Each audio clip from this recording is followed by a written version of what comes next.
Okay, hello internet world. This is Norma Joe again, if you can even recognize me because I don't have my wig. I just realized after I made those videos last night that I didn't put my wig on, but who cares. Now I have no wig and no makeup or anything, just my handkerchief, and I have wet hair because I came out of the shower and everything, and I got like an hour and 15 minutes before I have to go to work. But, I just wanted to read some more of this fucking horrific story. Or should I say horrific story. So I can bang it out as fast as possible because I really kind of want to move on to the next one. I don't know if this story is going to be anything more than what we've already seen. But I do want to read it through to the end. I want to give this shit a chance. And even if it is nothing but just fucking exploitation. I like exploitation. Whatever. Okay, let's go. Chapter 3, Enid. Gessie came the whisper from across the room. Go to sleep. Stop making those noises. The mere sound of another voice from out of the pitch blackness of the bedroom made Gessie jump. But he didn't dare move. He didn't dare sit up. He clung to the bedsheet of his bunk, belly down, shivering, and out of that tension came a tense, high-pitched, and hopeless moan. Help me, Gessie begged. Help me, Goldie. He's gonna get me. Goldie sat up sharply in his bunk. He was on top, and across the room from Gessie. He had learned well to stoop his head down when sitting up, so not to whack his skull in the old wood ceiling. The pole blinds on the window were half open, and the moon over the fields streamed long and slinking into the room. But still, as Goldie squinted across the bedroom, he could see nothing amiss. All the dark shapes lay blurrily before his squinted eyes, and he cursed his weak vision inwardly, but still would swear that there was no one hovering over Gessie. Man, Goldie said, now slightly growling, going stern. He could hear the other man's quick-paced, whimpered breathing. It was so dead silent. Shut up, he hissed. You're gonna wake up one of the other guys. His voice was sharp, but the volume was not above a whisper. But Gessie was not swayed. If he could not find comfort in Goldie, then he shut him out to focus on this beast, grabbing the bedsheet tight with worn-down, dirty fingernails and the sweat from his rough palms soaking into the cloth, with his face pressed that close to the blanket, which he was on top of, not the other way around. He could smell the scent of the last man to sleep here. So they don't even have their own beds, huh? They just switch beds around like Martin Luther's congregation or whatever. I think that's what they had or something. Maybe I'm mixing it up with another priest. I don't know. I remember there was something like that. Let me see. The night before, when Gessie could not get a place in the house and went out to the cabin to sleep, it had been so warm, so humid, he wandered barefoot through the grass and the chorusing crickets outside, with sweat dried to film on his olive skin. I think it's so funny how it's like, I could make a whole video about how being barefoot is so fucking romanticized in America and shit like that. And like, there's this whole thing of like, oh, I'm gonna go barefoot in the field at nighttime. It's like, in reality, it's like that fucking movie, Antichrist, when it's like all the bugs are just gonna fucking attack you. You might get bit by a fucking snake. A spider might bite you. Then the next day you're gonna be all limping with the fucking spider bite on the bottom of your foot. Is that what you really want? Is that fucking romantic, huh? Is that fucking great? I remember when they made the remake of that fucking movie Straw Dogs. I didn't see it, but I saw the trailer, and there was a part where the girl was like running in the woods. Running on a trail in the woods, like jogging, barefoot. Like, what the fuck is that? You get bit by a rattlesnake or some shit like that. Anyways, whatever. Where was I? With sweat dried to film on his olive skin, there was no degradation to sleep out in that warmth. He was glad not to be in the stagnant heat of the house, and certainly did not want to curl up front to back with another man. He clung desperately to the memories of last night, but as hard as he tried, he couldn't bury himself in them. They seemed to be so far away, and here and now his heart was hammering in his chest, vibrating too hard to concentrate. Behind that, there was a creaking of wood. Either Goldie was laying back down or someone else was getting up. His eyes were not as poor as Goldie's cloudy ones, and the moonlight would have told him the answer, but he didn't dare tear his stare away. Clearly, to him, there were shining, unnatural eyes watching him, not far from the edge of the bed. His heart was beating in his ears, and every other noise took a background to that rushing, but he could swear he heard breathing, or felt it. Not his own, not Goldie's, or Jacob's, or any of the other bodies sleeping in these bunks. It had to be. This shadow, this black, long, mysterious thing, like some dark, huge mongoose creeping and haunting. Oh, and hunting, I mean. Hunting, whatever. Waiting and waiting, he strained his ears to try and hear another voice, but it didn't come. It never came. And then the ferret shadow made a move and broke the stillness by shifting closer. Gussie let out a loud and frantic scream, of course. In a heartbeat, thinking the creature was already jumping to attack, he let go of the bedsheet and scrambled back violently against the wall. His head whacked against the wood planks of the bed above his own, and the monster scrambled back, almost puzzled, but in terror Gussie didn't see it, and he screamed again, expecting any moment to be torn into by sharp teeth. Scrambles could be heard all through the room now, the shoving of bed sheets, the squeaking wood, and the unavoidable low mutters, beginning as grumbles, stemming up into angry words of being woken. The hell? What's going on? Who's dying? The goddamn hell is that screaming for? That's what I'm saying. Gussie glanced around slightly as if trying to follow the directions of the voices as they came through the dark, but always, his eyes never completely left the dark figure standing in the room. Heavy footsteps now thudded up the old stairs of the farmhouse, running. That was the only thing that could take almost Gussie's full attention. He knew those footsteps well, like they all did, the weighted, swift pounds of the captain's boots. The man never sleeps, I don't think. He's just waiting outside, like, at the bottom of the stairs to fucking punish them. Soon, the door slammed open, banging against the wall, and in an instant the bedroom light was switched on. A dim light from a lamp in the corner, but plenty enough to see by. In a split second, the menacing, long, dark figure, this mysterious wraith, was revealed in the light. Under the captain's cold glare, he was a man like the rest of them, not much older, but maybe just by a handful of years. He was greasy. A few licks of bleached blonde were dyed into his dark brown hair, sticking to his cheeks and neck. He stared, wide-eyed and afraid, at the captain, and to Gussie especially. He seemed to almost shrink and retract under the confused, irritated, and squinting stares of all the men in the room.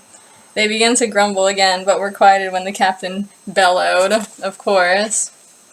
Enid, goddamn you, how many times do I have to tell you? The man, Enid, shuddered so violently that when he exhaled, his vibration could be heard. Just at a glance, he stood out from the farmhands. How he was dressed, from his dyed hair and the sunglasses perched awkwardly on his head. I wear my sunglasses at night, apparently. His button-up shirt, that was sloppily closed and left open at the chest.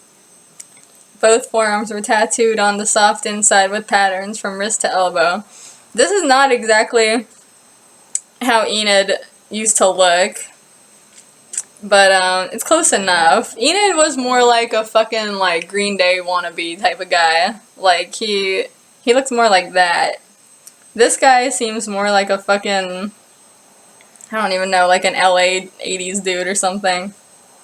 I didn't mean to. How many times is people gonna say that in this story? I should have a drink every time somebody says that. Enid shouted back, with the light glowing off his frantic amber eyes, stumbling over his words. Didn't mean to, the captain barked. What the hell are you doing in my house then? Yeah, get the hell out, you fucking freak, Goldie growled from up in his bunk. Coming here and hovering over my bed, Gussie squeaked, half furious but still half shaken. Hovering like the old woman witch. Okay, in every horror story, when somebody, like, sees something creepy in the room, isn't the first thing they say, like, they try to talk to it and be like, hey, is somebody there, you know, or something like that? No, I mean, I know this is all, like I said in the last videos, I should stop criticizing this because it's not supposed to be real. It's not supposed to be a realistic world.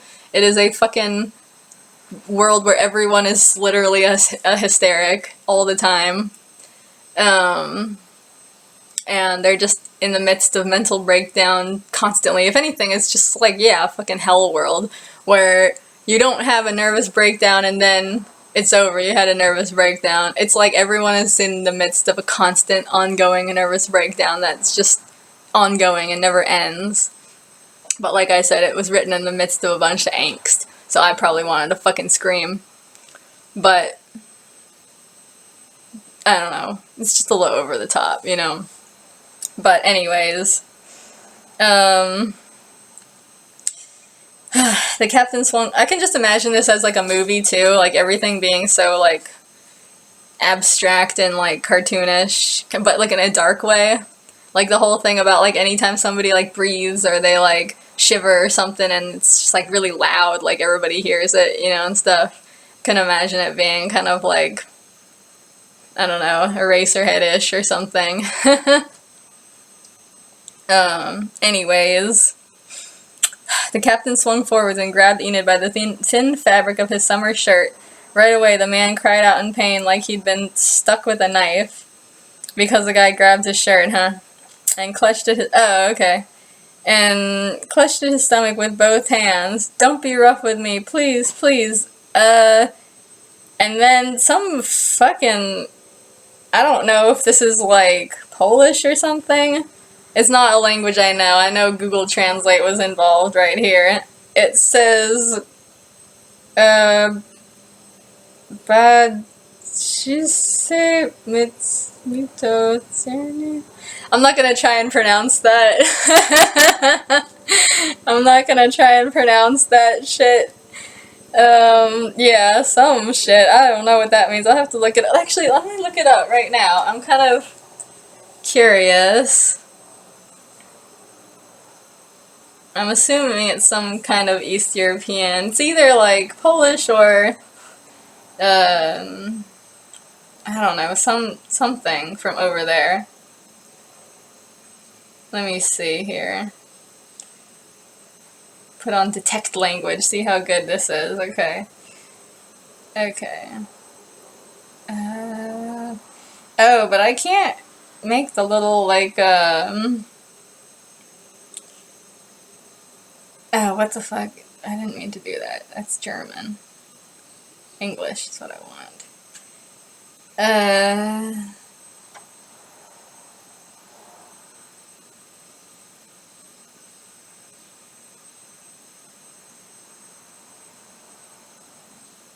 Oh wait, I misspelled it.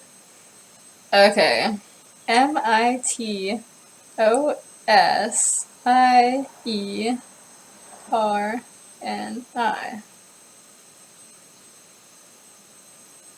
Why does it say Spanish? That's not Spanish. Okay, I'm gonna just take a leap and say it's Polish, okay. Oh, be merciful, it says. Okay, interesting. Very interesting. Okay. I would never be able to pronounce any of those languages from over there. Anything where, like, the ZS, anything with the little, like, the little triangles above it or little squiggles, and it changes, like, the pronunciation of the whole thing. I can't do it. I'm a simple American, okay? We're very, we're very down home with our languages. Anyways. So, the guy's got something wrong with his stomach, huh? Let's see. First, the captain sniffed at him, savagely like a hound. And then shook him by his shoulders, to which Enid gave a squeal of protest. What is that, whiskey? Get the hell out of my house, you filthy drunk. I don't think he's drunk. He didn't seem drunk. How many times do I have to tell you not to come in here? He shoved Enid towards the door of the bedroom, out to the hall, with such roughness that the sunglasses were knocked right off of Enid's head. He scrambled to pick them up, scrambled just to stay on his feet without falling. Get out! He shouted again, out through the dark hall and down the hand-hammered wooden steps. Enid disappeared off running. They all leaned forward in their bunks, the little pack of farmhands, listening to the frantic footsteps, all the way down to the skittery slam of the back screen door. And then suddenly the crickets outside seemed to be the loudest sound in the night. God, Goldie breathed out, although he was already laying back down, ready to return to sleep. What a freak. Just glad it was him and not a robber or something, Jakob mumbled from the bunk below Goldie's. So what if it fucking was? There's like 20 of them. There's so many of them they can't even all sleep inside or have dinner, breakfast at the same time in the small-ass house. There's a lot of them. Who gives a fuck if it's a robber? Can't they all just, like, fucking kick his ass? Oh, and also they live in a farm in the middle of nowhere, but, you know, I suppose a bandit could come or something. And isn't part of the whole point of having farmhands to have multiple people on the farm to, like, kind of defend it, you know what I mean? Like, aren't they all somewhat security guard in a way? They all live there. Anyway, nitpicking. The captain was still eyeing the bedroom doorway, as if Enid may return any moment, despite all they had just heard. What kind of burglar would come all the way out here to steal from us? He said in his low grumble. His eyes still moved, though, from the door and turned to Gessie. Sure enough, the sounds the captain,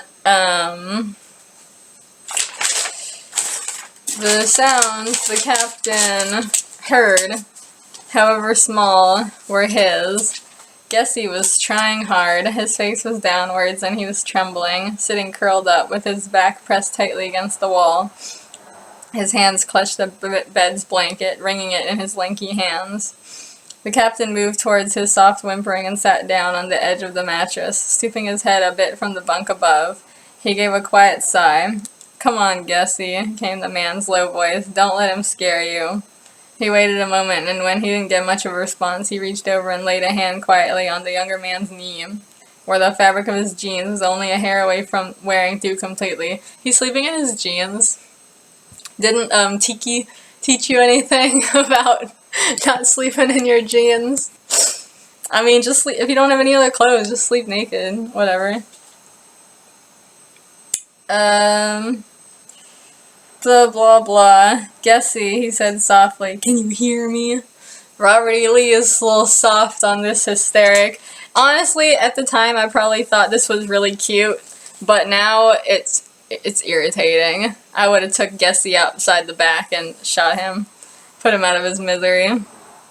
"I hear you," he whimpered back at last. His voice was barely above a whisper, though. The captain reached over with his other hand and moved gently some of the dark walnut hair which covered up Gessie's thin face, causing Gessie to close his large eyes, but exposing his tear-streaked skin to the dim light of the room. He gave a small hiccup-like sound, and then suddenly the words began to spill from his mouth in short fragments. Why would anyone? It's not fair," he squeaked out. "It's so goddamn cruel. He comes back." He could no longer speak. His words disintegrated down into garbled mush, and as hard as he tried desperately not to, he fell off the brink sobbing. Of course he did. Of course.